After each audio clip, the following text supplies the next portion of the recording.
The following is brought to you by 810 Studios. Hi guys, and welcome back to Cutting Through the Red Tape. It is your girl LaShonta, and I am super excited because we are back for another great show of Cutting Through the Red Tape. And y'all, look who I have all the way from across the water, baby! I got my girl here with me. A lot of y'all know her as Enlightened Matriarch. Am I saying that right? That's correct. But I know her by Jhanay, baby. So I am so very excited to have her on the show with us today. We're just going to be talking about a lot of different things. So I'm so glad that you guys are tuning in to another great show. So what we do, we cut right through it, right? Let's go. Welcome. Thank you. Are you excited to be here? I am overjoyed. Overjoyed, girl. Because it's been a minute since I've seen you. And I am so glad that you decided to come and see about us. Yeah, always gonna come to see about you. Absolutely. So you are here. Okay, let's start here. Okay, so I'm gonna take y'all way back a couple years, a few years ago. So I met Jhanay. Actually, it was a couples trip. And we all went to dinner, I think, and then we went bowling, if I'm not mistaken. So I met her on a couples trip, and I'm not quite sure who set up the couples trip. Nicole. Nicole. Okay. So shout out to Shekna Black. She is the reason why we know each other. We actually had dinner. I think me and her were the quietest two people there. But hey, we were there. We had a great time. And after that, we kind of like kicked it off and, just started our relationship, friendship. And it's kind of like been going throughout the years. Am I not right? That's right. But how many years ago has that been? Let's see. I'm gonna say around that had to be in like 2011, something around 2011. Okay, that's been a long time. Yeah. Okay, so we got a couple of years on us. So yeah, I've been knowing Jhanay for quite some time. Like I said, we have been through our friendship or whatever, and I can honestly say that it has gotten stronger. She and I are both Leos, so we both fire signs. My God, today we've had our ups and downs. We've had our ups and downs, but at the end of the day, Leos are like the realest people that you will ever meet. I mean, you know what I'm saying? It's like we love hard. Very passionate people. And we do want to see everybody win. But we also know that everybody can't go. We also know everybody can't go. And so I think that's one of the best parts about our friendship is no matter what, you know what I'm saying, we still find our way back. We do. We do. We find our way back. And of course, our friendship was whenever she found out about the twins, and those are my babies, of course. So shout out to the fabulous Fab Five. That's what it is.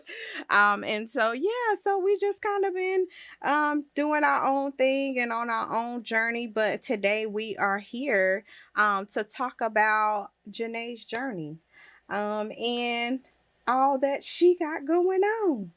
Because how exciting is it to be born and raised in Clinton, North Carolina?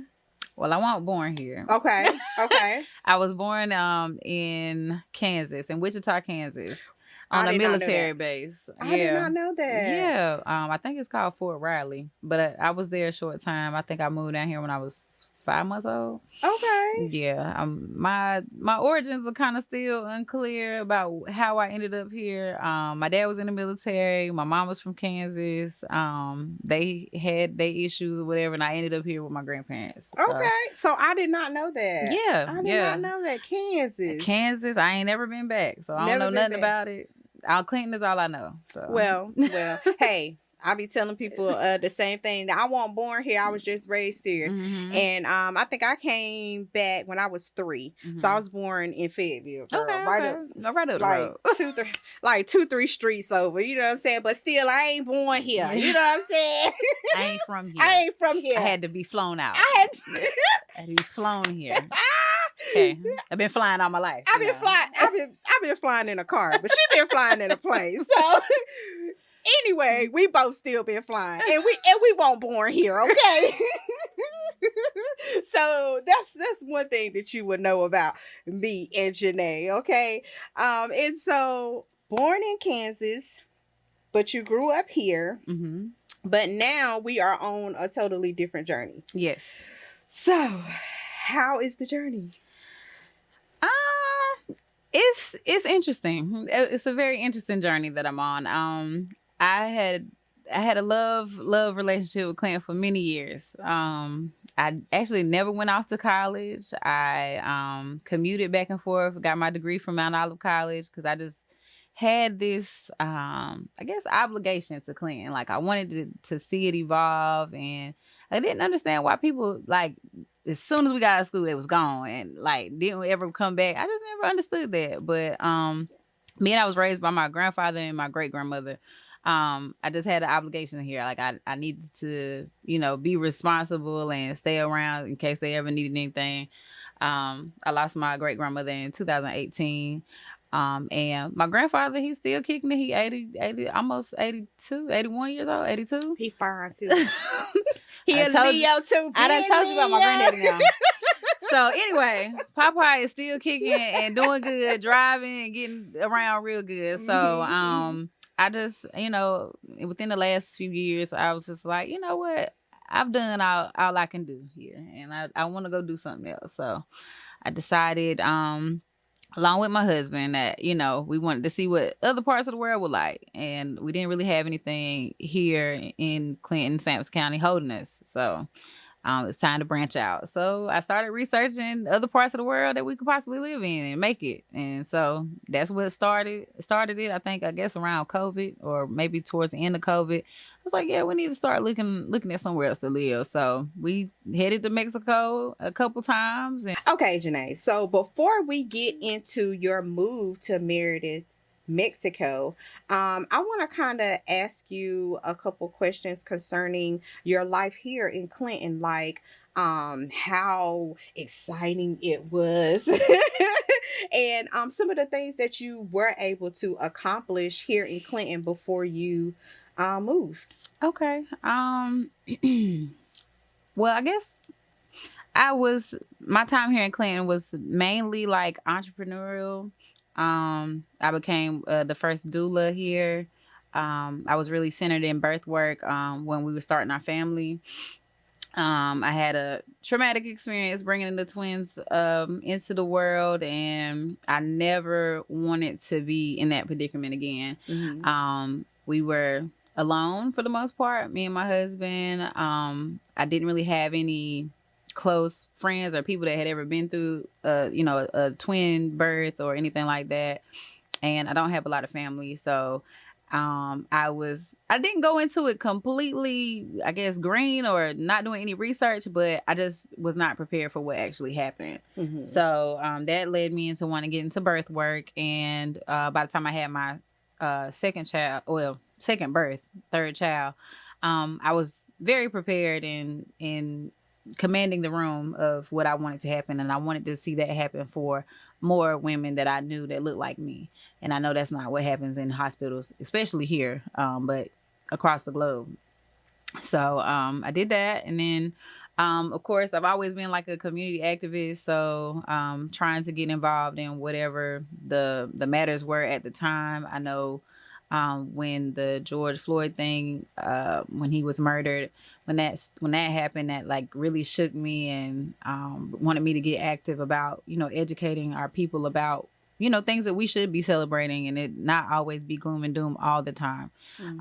It was important for us to, before it was a holiday and before it got like national recognition, I wanted us to have our own celebration of freedom, because July the 4th, we weren't free. Right. We were still enslaved. And so I dug into what Juneteenth actually was. And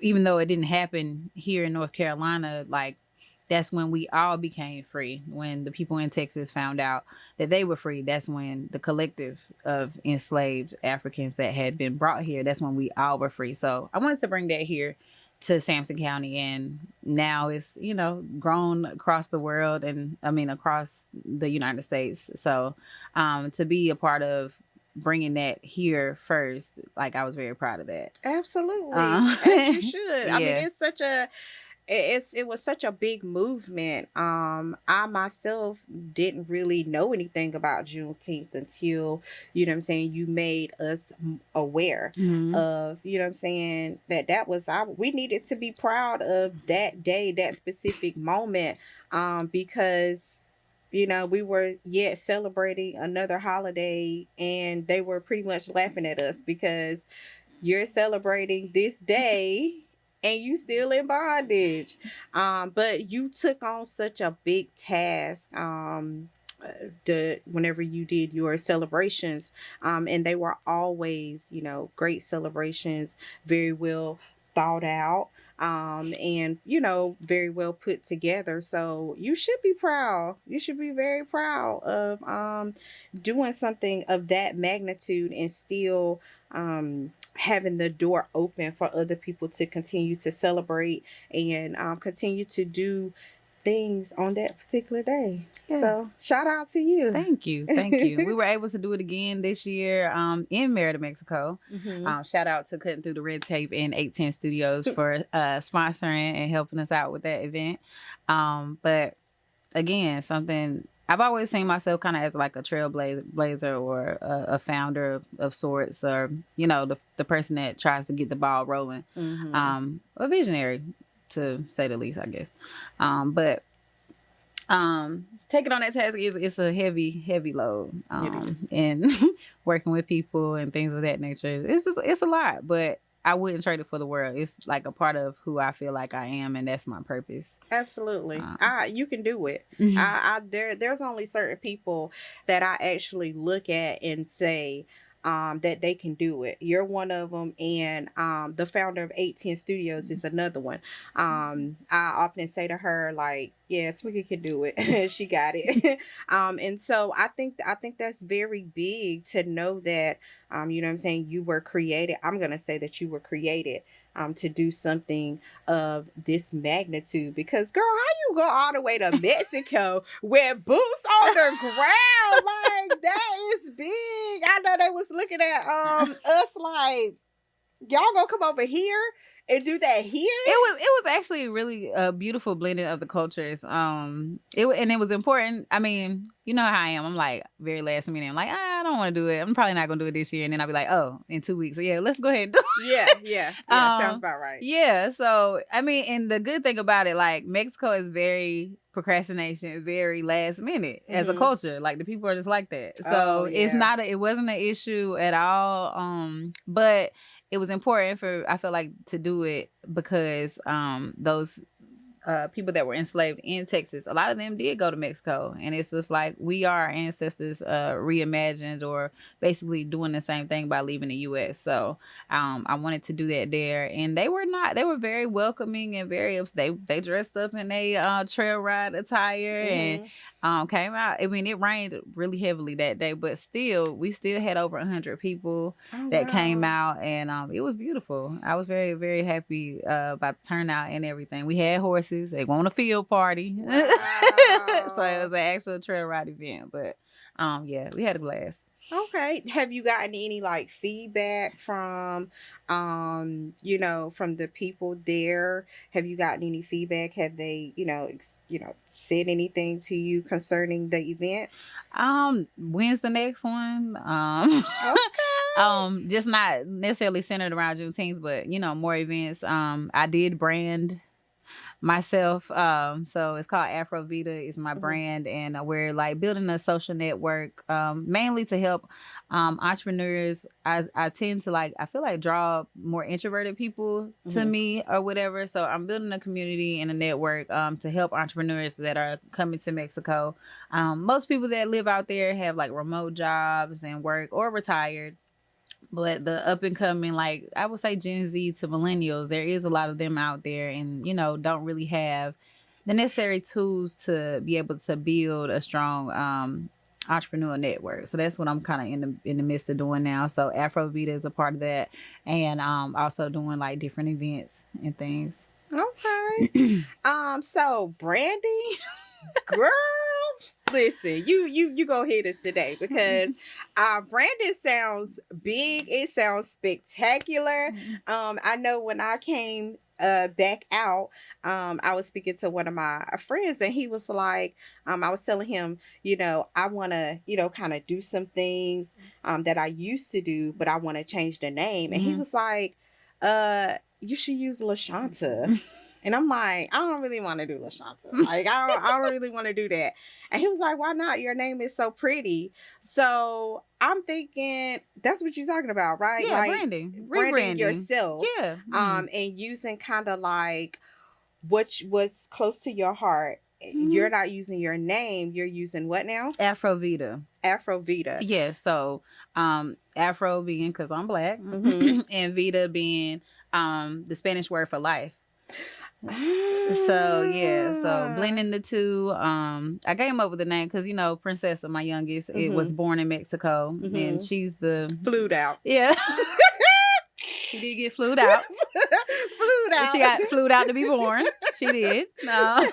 So, like, she is the representation of Black life in Mexico. So that's what. And being blended because from here and there, she's a Black Mexican, but they be like, "Who in your family is Mexican?" And I'm like, "She." She is. She is. Right. It's perfect. Like it makes absolutely sense. The name, putting them together and creating something beautiful. So I'm loving this. Girl, you are so amazing. Oh, thank you. Yeah, you are amazing.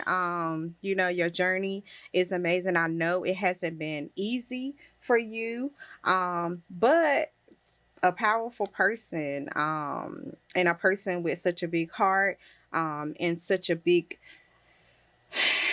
I want to say mantle, but that might not be the quite the word that we might use, but such a big task. I feel like you are chosen for that, and so it's not going to be easy for anybody like you. But here we are, and you doing it. Yeah. You doing it. I am. And a lot of people don't understand that to create something big or to go forth with something big, it doesn't take a lot. Like it literally just takes a thought. It takes a thought, and then with that thought, if you press it, you can pretty much do anything that you want to do. And you can make it as big as you want to make it. Some people stop at level 1. I feel like you go to level 100. I'm taking it as far as I can take it, and I think the more I learn about myself, and I attribute that to like I'm not afraid of anything. Now, does fear creep in sometimes? Yes. But to just say like I am afraid of XYZ, I tell people all the time like I'm autistic, and most autistic people and children especially are not afraid of anything. That's true. They don't understand danger. Like you might have one that run off and just keep running or run in front of a car or something like that. That is how I am, and people laugh when I say that, but I literally just don't see danger in nothing. I'll take the risk. I'll push it to the limit. I'll take all of my eggs and put them in one basket and just see what happens. So I mean, it's a blessing and a curse, but I do attribute a lot of that to why I'm able to accomplish so much is because I just don't really, I'm not afraid of anything. You're not afraid of anything. I like that. Right here lately, I've been hearing eggs in one basket, and I feel like that's kind of how I am. Like I go, it's like it's got to be all in or nothing, right? And I feel like I'm struggling in that area because I don't understand why you don't understand that I'm all in. But then when I'm all out, then it's a problem. You see what I'm saying? Like, yeah. But you had me while I was all in. And so that's where we should have stayed when I was all in. That's but correct. Baby, I'm not fit to take an egg, run, then come back and get another egg. No, baby. I'm finna take all 12 of them that I laid in that basket, and we out. And I might take the basket. But once I'm off you, I'm off of you. Oh my. Can we say that again? Let's look right Once I'm off you, I'm off you. So yeah, pretty much. Pretty much. But yeah, so I'm excited to hear about more things that you are going to do. So let's kind of talk about what has taken you to the levels that you are. Like if you want to elaborate in, you know what I'm saying, your life and how you kind of are where you are. So what has been your most significant learning experience? Most significant learning experience. I had to learn that I don't control anything. Girl, don't be cussing on my show. You know as well as I do, as a Leo, we like to have things together. We do. And we like to try to control the outcome of things and prepare and plan and organize. But yeah, that was my biggest learning experience was that I had something that occurred in my life that I had absolutely no control of. And no matter what I did to prepare for said thing, the outcome was nothing that I expected. Nothing. No, it was the worst thing that probably could have ever happened to me. And I wasn't prepared, and I had no control. No control. And so that was probably my biggest learning experience is when I realized that it really don't matter what you do. If that's not the outcome that was already preordained, then it don't matter. We can't change it. We can't change it. And we can't, like, we're the type of people where we want to, for me, and I totally get what you're saying, because I know a lot of people say, well, I want to get in front of it. But when something life-changing happens to you, baby, I don't care if you go up the road and cut that mug off. There's absolutely nothing that you can do. And so I am right there with you, that controlling part. And it's not that we are a controlling people. It's just that, you know what I'm saying, we want it to go as smooth as possible. And if we can have a hand in that, then that's what we do. But when we are hit and faced with things that, for one, we didn't do, and then for two, we can't control it. And that speaks volumes to me, because I'm like, dang, LaShonta, you might be, you know what I'm saying, you might be a little controlling. Hold my hand. You are. I'm okay. I'm gonna be okay. No, you are controlling. I'm controlling. Oh my goodness. It's just a trait that we have. It's like you said, we want it to go a certain way, and whatever we can do to make it smoother or make it, make the situation better for other people, whatever it is, we're gonna try to do that. We're gonna try to do that. But yeah, on the outside, it looks controlling. It looks controlling. I promise you, I'm not controlling. Like I promise you, I'll let you lead. Like I promise, you know what I'm saying, that I'm gonna let you speak first. You know what I'm saying, but. If it don't sound right, you know what I'm saying? Like, we're going to talk about it a little more, you know what I'm saying? To kind of get us both on the same page. Yeah. So, yeah, that kind of, I feel like this is therapy. but it is what it is. It is what it is. And you're absolutely telling the truth. When you are trying to get stuff to kind of like, go in a certain direction, it can be hard if the outcome is not exactly what we expected. So thank you for that. And while we're talking about that, can you define or give us a defining moment that changed your perspective in life? Like is there one thing that you want to talk about that kind of like shifted some things in your life?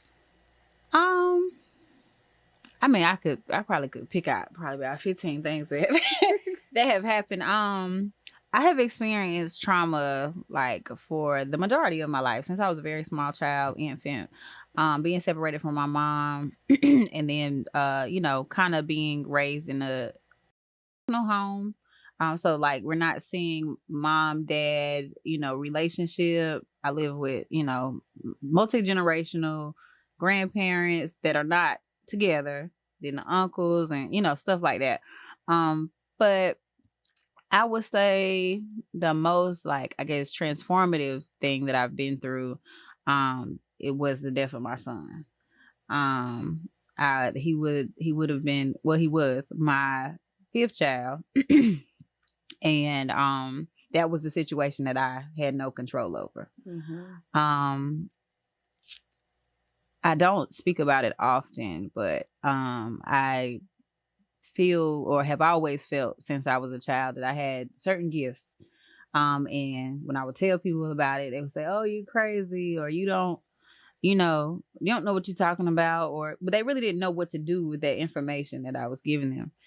And so some things had occurred, during my pregnancy that I had saw happening and dreamed about, I guess what you would call a premonition or prophecy or however you want to explain it. And when my son came out not breathing, it was just like, you knew. And I had to face, along with some other events that had happened years prior, that you do know what you're talking about. You can see these things, and how many more things have to happen before you, accept yourself for who you are. So I would say that was the biggest thing, having to, walk through that somewhat alone. Because, I mean, who can you tell something like that to?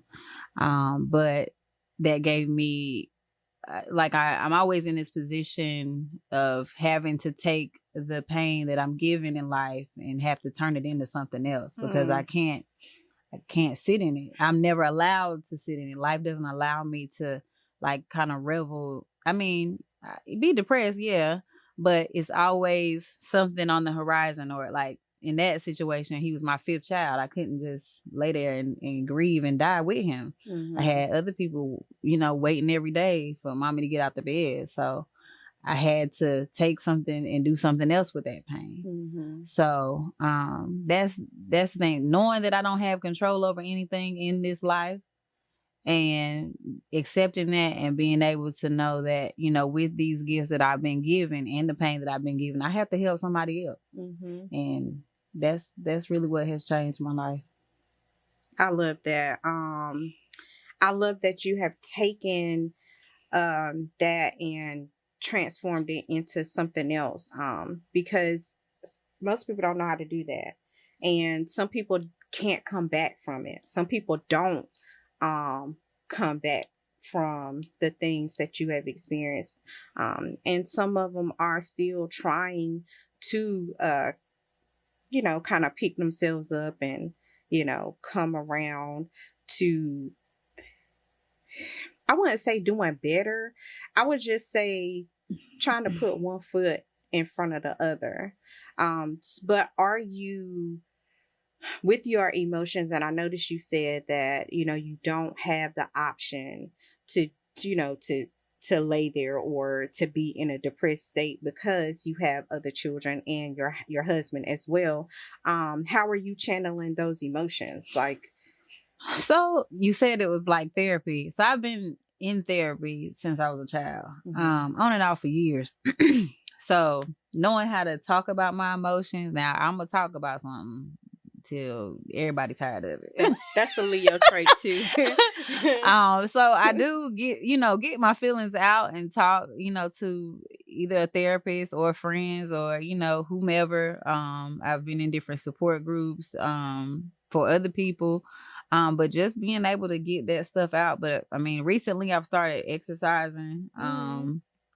No, it's not a big deal, but to me it is. It is a big deal. It's because I don't like being outside for one. I'm not an outside person, but I do walk outside every day, at least 3 miles a day. Mm-hmm. And so I started doing that. But yeah, just really connecting with people, sharing my story. I'm a hairstylist, so I spend a lot of time talking to people and hearing about them. And if I can give somebody, an encouraging word, that's what helps me. Is being able to, tell them that, hey, it's not as bad as it feel right now. Right. But it ain't, and some things is not gonna get better. Some things you're not ever gonna get over. And that's one thing that really helped me. The best piece of advice I think I've ever gotten is that, people say it's gonna get better with time, and you'll feel better about it. You'll be able, but some things you don't. Yeah. I think some things are just gonna be with you until you lay down. I just really feel like the other day I made a status on Facebook and I said, how do you unlove somebody? And I had to take it down because the comments was kind of like shifting. Like I was like, this is not even what I'm talking about. So let me go ahead and take this down. But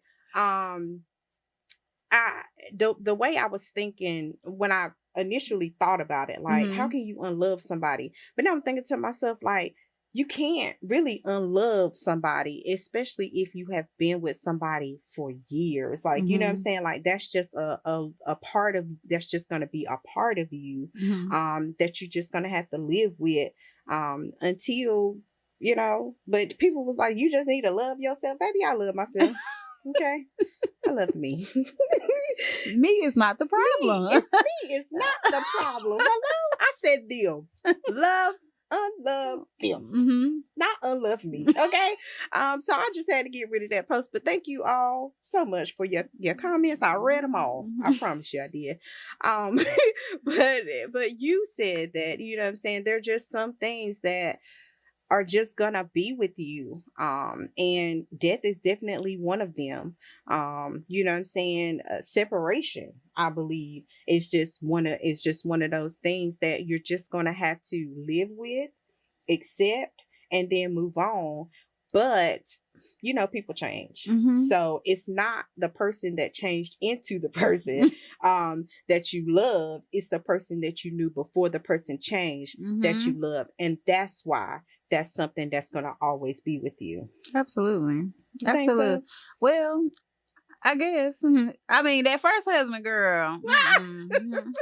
But we was only married a year, so I can't really speak, about the whole longevity of time. But yeah, I'm still mad about it. Like, and I've been with this man 10 years. And I still think about the money that I put into that first marriage. And I'm mad about it. Like, I'm just like, I'm not ever going to get over that. I was like, and it wasn't a whole lot of money, but it was just money that in time I can't get back. Yeah. And a relationship with a child I can't get back. Like, all of those things, like the love that we put into things, like we really be mad about that, I think. Yeah. Well, your year to my 20. That's what I'm saying. I ain't really got no dog in the fight when we talking about time. Yeah, time. Baby, time. But baby, none of mine, a second of mine. I mean, we talking about like platonic regular stuff. Like, you know what I'm saying? Yeah, don't waste my time. Yeah. That's all I got. That's how I am now. Like, you got a 3-hour minimum. and if it ain't, if what ain't said and within 3 hours ain't working, yeah, we're gonna go ahead. We're gonna go ahead and move on out your way. I'm gonna go ahead, like the preacher say, I'm gonna get on up for these 15 minutes and I'm gonna get on out your way. 3 hours. That's all you got. Okay. So what inspired you to pursue your current destination? I'll say that. Other than just wanting more for your family, just wanting something different, just wanting to be in a different location. What really inspired you guys to move all the way to Merida? Merida is such a magical place. Like it you just have to come and see. I'm coming. It's warm, it's inviting. It's a huge place. When I say huge, like 1 million people. Really? Yeah, it's huge. But when I talk about like the Black community, it's like being in Clinton. It's a small community. There's a lot of us there, but we're still minorities, right? In the grand scheme of things. We're in Mexico. It's a lot more Mexican people. And small town Red Creek culture. You know how things are around here. It's very similar. So I moved all the way across the water to still be essentially minus the violence. Now there is no violence. I can't say that. So what inspired us was initially the warm weather.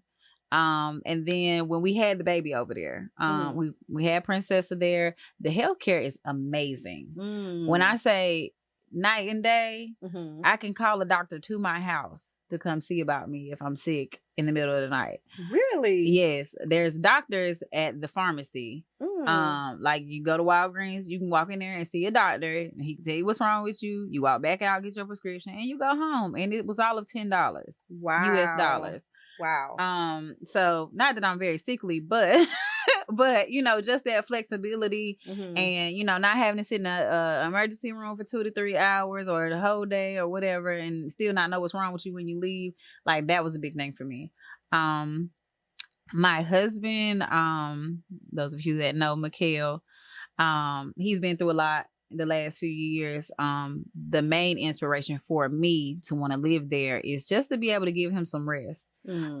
His mental, his physical body, he's always taking care of us. Like I said, we've been together almost 10 years now, and he always worked like very physically laborious jobs, and the losing his parents and then us losing our child, it's just like I just felt like all that stuff was weighing heavy on his heart. Even though he's a strong Black man, he'll never say anything or that anything is wrong. He's gonna take care and provide for us, but in my heart of hearts, I knew that like that was wearing on him. And just what I've noticed patterns in his family, the men don't live that long. They be wrapping it up about 55, 60, and I can't have it. I got too many kids. I got too many kids, and I need their daddy to be here. That's right. When they're grown and when we have grandkids, and he needs to be a part of that. So I needed to give him some relief. That's what I wanted. I wanted him to be a more present dad. He's very hands-on, always has been, but working like he do, gigging on the weekends, doing church, what I'm saying? It's just not enough. Right. So that was my main inspiration. It was like, let me figure out how I can help him rest and get his, get himself together. And it's working. It's working? It's working. It's working. I'm not gonna say I don't know who he is no more, but he's just, it's beautiful to see him just blossom into, himself. He's girl, talking. you better talk to the girlies. He's talking more. He's more emotional than he very care. He don't really. You just know when he mad, and that's pretty much it. He don't say much, but he's talking more. He leads a fatherhood and husband group out there. Oh, nice. And we switched roles, so he's like more of stay at home dad. He did open a music school for the kids, but just very hands-on in the community. He's doing yoga with the kids in the morning and doing all types of stuff, and I'm just like, wow, like I don't know if I'd ever got to experience this person had we stayed. Yeah. So that's amazing. Yeah, that is amazing. I was just talking to somebody, I can't remember who it was, but they were talking about their or a man. I can't really remember the situation or whatever, but I was telling them, you do know if your partner, your husband is not well, that we do have the control or the power or the spirit to heal them, and to allow them rest and to heal. You know, most women, I guess they don't think that way, but you know, I've actually seen on Facebook where this lady just literally loved her husband back to health, and he was like down. I don't know if he had a stroke or something was going on with him medically, but we got a chance to watch the journey of his healing through her, like just her love and compassion and the way that she cared for him. So that kind of reminds me of what you just said. So shout out to Kel. Got it going on. He's doing so, and I mean, I've not experimented, but different other things in our life, like when he was I guess I never considered him overweight, but he wanted to lose weight and was having trouble with it, and we went vegetarian for 3 years. Like again, that's us controlling what happens in the household. If we're the person cooking, cook healthier things. That's like, right. You know, they help.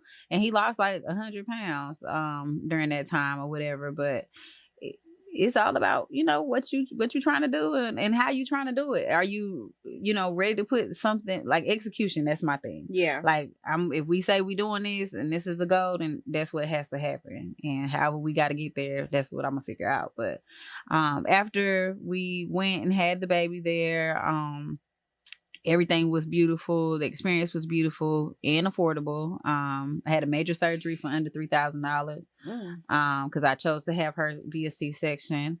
And that was including like the hospital visit and the doctor, the medicine. Everything was only like $3,000. I was able to have a nanny, a chef, a meal prep service. Like when I say like 5-star quality service and everything, just for the fraction of what it would cost here. I was like, yeah, we need to live here. I need to live like this all the time. I'm tired of struggling. I'm tired of, you know, us being, you know, doing this juggling act with the family. Like, you know, I can only go somewhere when he got the kids, and he can only go somewhere when I got the kids. We're never together.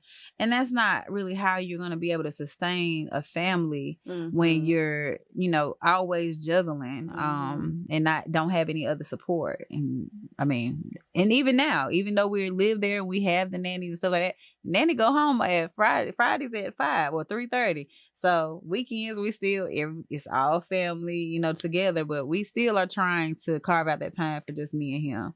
But, I mean, we're doing it gradually. Well, it's working. I think I seen on Facebook where he had you on his shoulders, and I was like, okay, you better get you one of them. Well, my girl said, get you one of them. You better get you one of them. He be doing his extreme workouts. He bench presses the kitchen table and walks around, does lunges with me on his bed and squats and all that stuff. And I'm just like, okay, sir, we know you strong. It's not. He's like, record it. So trying to do better about creating content and stuff like that. But yeah, we getting to all of it. We just be approaching a year in August the 9th. We'll be there a year. My birthday. Yeah, you did. Because I think the pictures just flashed back of when we were celebrating you at the restaurant. At the restaurant.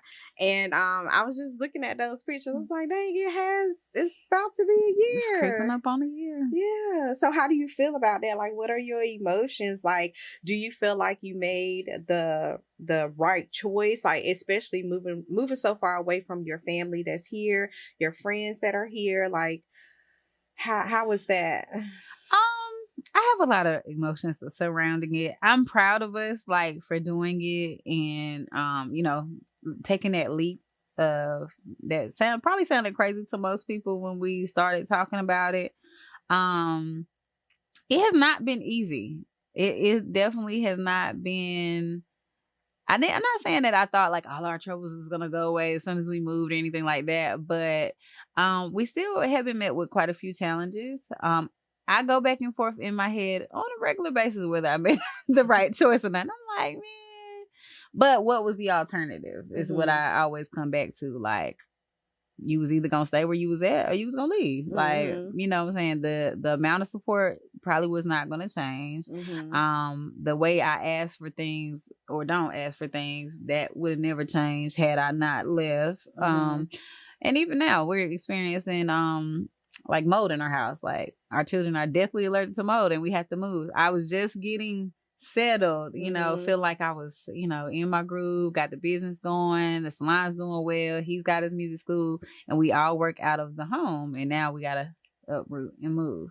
So it's just like, life gonna keep lifing. No matter where you go, it's just gonna be a different set of challenges.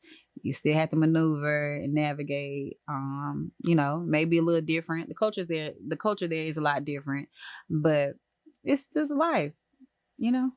What about the kids? Because we haven't said much about the kids, but what about them? They love it there. They recently started saying, like, when are we coming back to North Carolina, like, to visit? But they're doing well. The older three, they attended a public school, so that's all Spanish.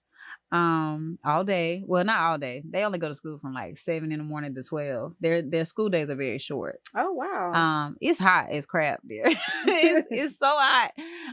So I assume that's part of the reason why the days are so short, because it just be too hot after a while. But they enjoy it. Madeline, I would say, is the most fluent in Spanish. Okay.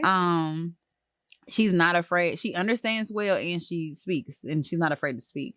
Mikhail, he understands everything, but he hesitates to, especially like if he's frustrated or anything, he'll kind of give a little resistance to saying stuff, but he understands well. And then Joy, she don't really care about it. Like she understands some things, but she's more than likely not going to say much, but she don't say much in English either. So she's kind of quiet. But Prin and Rainbow, not too much on Rainbow. Absolutely not. And Prin is Rainbow 2.0 times 10. So she be giving the nanny just all the hell she can give her. She does, and so does Rainbow. But Rainbow be going to school hopefully this year. I took her out of everything I put her in last year, because I was just like, you cannot be going to these people's establishments acting like this. So she's been home. She got a gap year. I gave her a gap year from school because she was in Head Start here, and then I was like, give you a little gap year, get yourself together. We hope it's together. It's together. Yeah, hopefully. How old is she now? She'll be turning 6 in November. Oh, 6?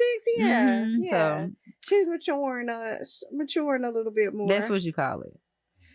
Okay. Yes. All not right. too much on Rainbow. Yeah. Okay. Yeah. She's doing something. Yeah. She got it going on. She got it going on.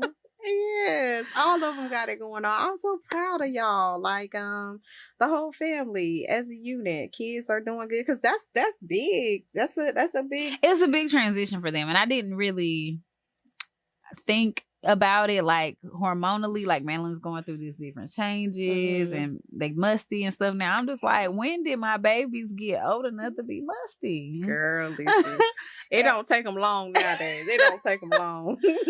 But yeah, just the transition from here to there, they've been doing well. They make friends very easily. And just Mexico in general, they love kids. Like the culture just loves children. The restaurants are made with play areas in mostly all of them, not just the fast food places. The nice steakhouses have nannies and play areas for kids. Really? They don't like try to exclude kids from anything. There's a lot of free things to do. The zoo is free. Water park, I think they just went to a water park the other day.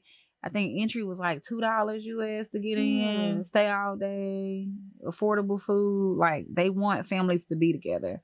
So they don't never be home. They have a more eventful social calendar than we do.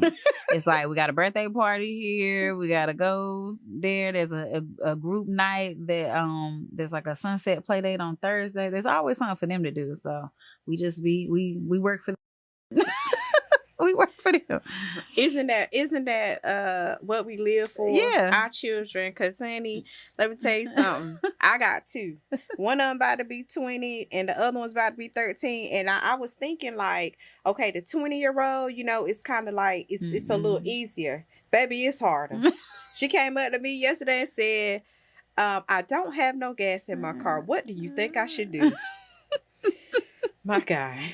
So I gave her 2 choices. For none of that. So I gave her 2 choices. Stay home. Do you want to walk or do you want to walk? Because you're not driving my car. So I suggest you take it to the gas station and put you some gas in there, so that you can get around. You know what I'm saying? I try to tell her all the time, like, Maja, you know, your brother is 13, so I need to put a little more extra in him. But baby, I feel like I need to put a little more extra in her. I don't know what I was doing. We just was having babies, and I'm just like, there's so many of y'all in here all the time. All the time. Like, ain't none of y'all going home. We all live here, and they always gotta have a friend over. Like, there's not enough people in here. Y'all can't play with each other. That's what I had them for, to play with each other. Like, but yeah, I love them. They're amazing. Absolutely. And, they had gotten into sports this year. I'm just really happy that we've been able to do so much more for them than we were able to here, because it was just like timing, and we don't have enough hands. Like, take one over here, this one got that. Like, it's just a lot. It's just a lot.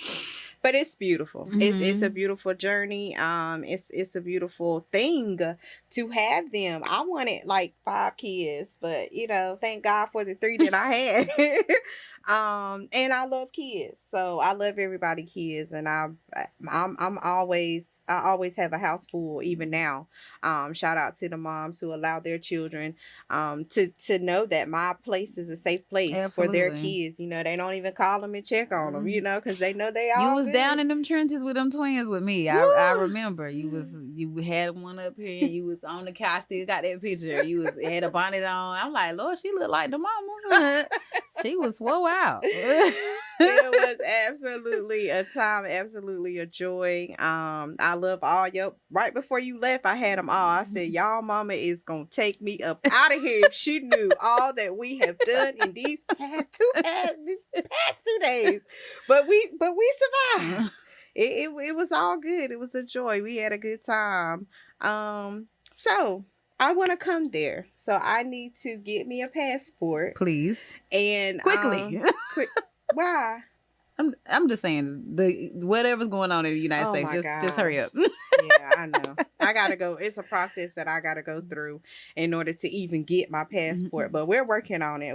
I just finally got that little star thing on my license. Real ID? Yeah, okay. the real ID so that I can fly. So the next thing I am going to work on is my passport, because I'm definitely coming there. I feel like I can make it. Yeah. You'll be all right. Yeah, we'll be all right. Yeah. It don't even matter, because it don't even matter. But we are so very excited about your journey, and thank you so much for coming on Cutting Through the Red Tape. I wish you well and the best for you and your beautiful family. You got to come back and when you probably about 2 years in, and let us know, you know, how you have evolved and how you guys have changed, or, you know, more cultured, I guess I would say. Yeah, I need to work on my Spanish. I mean, I can get around, but I'm not fluent. I ain't trying to be fluent or nothing. You know, speaking whole sentences. I piece them together. I can piece them together. But it probably not. It's not. It's broken Spanish. So, you know, I'm like taking a word that I do know and wanting you to fill in the rest. Oh, my goodness. Lord. So, like, but me and my nanny communicate well. She don't speak no English, so okay. Yeah, so I can tell her like, hey, I need to go upstairs. I need you to go upstairs and get something for me, and she'll go get it. Like she know what I'm saying, right? Like what she don't know, she figured out. So whenever you go into like the different stores and stuff, how do you communicate? Like, is it basically like the same thing? Well, you don't really have to talk to the store unless you're looking for something. But I mean, usually Google Translate works fine. I use that all the time. And then like WhatsApp is big there. You know what it is? It's like another messaging app. That's what's mainly used. I'm gonna skip that question. Okay, well. I mean, I didn't know what it was until I had to use it. That's what I'm saying. Right. It's not something we normally use. I'm gonna skip that question. But WhatsApp is like how everybody communicates. It's like 1,000 WhatsApp groups for different things. Like how we have like Facebook Marketplace. Yeah. It's a whole community for buying stuff. And that translates for you, and then Google Translate. So use Google Translate enough, and then I'll press the button. It'll say it for you. So hearing different things that's being said, I can piece together. And then you could always show them the phone. Yeah, too. that's what I would just be walking around like. But see, that's rude. I feel like that's rude. It is though, rude. It is rude because the Caucasian folks, they do that. Like you'll see them, the privilege, and they'll just stick their phone in the person's face instead of like saying, "Hey, good morning" or anything. They just be like, "This is what I need," and I'll be like, "So yeah, I don't do that." I'll be like, habla inglés, and they'll say, poco. And when they say poco, that means little. They really do know how to speak English. They just very nervous about speaking to you. So I've had people literally avoid situations, like tell us they don't have something, or they don't know what I'm talking about, just because they don't want to try to speak English. Oh, and but they really don't be nothing wrong, because they'll like come back, have somebody that speaks very good English, and come and say, "No, come back." We have somebody to talk to you now. And I'm like, my Spanish is just probably worse than what you were gonna say in English, so don't feel that way. But I guess that's how people make them feel. So we're gonna give you 6 months to be fluent in Spanish. I'm gonna take a college course. They have the college there has a Spanish class. I think it's 4 months, and it's only like $200. But you learn like grammatical Spanish and how to conversational as well. So I'm saying next year I'm gonna take it. So. Yeah. So we're gonna give you 6 months. I gotta work, man. Because 6 months, and it's gonna be almost 2 years that we're there. Yeah. So we're definitely staying. Yeah, I mean, yeah. If we don't stay there, we'll go to another country. But yeah, for now, it's safe. It's safe there all the time. But I'm just saying, I feel. The proximity to the U.S., if I need to come back for anything, is good. 5-hour flight, I'll be back. So for now, I think it's a good space to be in. I want to go try out like Thailand and Africa. I don't know what part of Africa yet, but I'll do that. I feel like we need to do that when the kids are a little older, because the flights are longer and stuff like that. And or girls trip. Oh, well, now I'm down for that anytime. I'm talking about having to take all of them. Yeah, girl, let's go scope the scene first. How they say it, we're going to go scope the scene first. And then we'll come back and get everybody else. Yeah. I'm a solo tripper myself. So. Oh, no. You got a friend. You got a friend in me. Yeah. I need to go see Jamaica, too. Yeah, Jamaica's next. I've been to Jamaica. You have? Yeah. On a cruise? Yeah. I didn't want to go on a cruise. Yeah, I don't either. Okay. I want to go to Cancun, though, because I noticed you said earlier that it was like a 4-hour trip from your house to Cancun. So I definitely want to meet you over there. I don't really like Cancun, to be honest. I don't. There's resorts there, but it's very touristy. They gonna charge you a lot of money for things. I go there to fly out, but I wouldn't just go to be going. Now we can go to Playa, that's not far. In Tulum, that's over there too. Well, we'll talk about it. Yeah. We'll talk about it. But I want to say thank you so very much for coming on Cutting Through the Red Tape. It has absolutely been a joy to have you back on this side of the water, y'all. Absolutely. And we wish you well. And make sure you come back for part 2. And I'm gonna need a paragraph in Spanish without the phone. Okay, I got you. And shout out to the Fab Five. Mikhail, you're doing such a great job. Y'all keep it up. And don't forget about us over here. We'll be to see you soon, though. And we are out. Peace. Bye.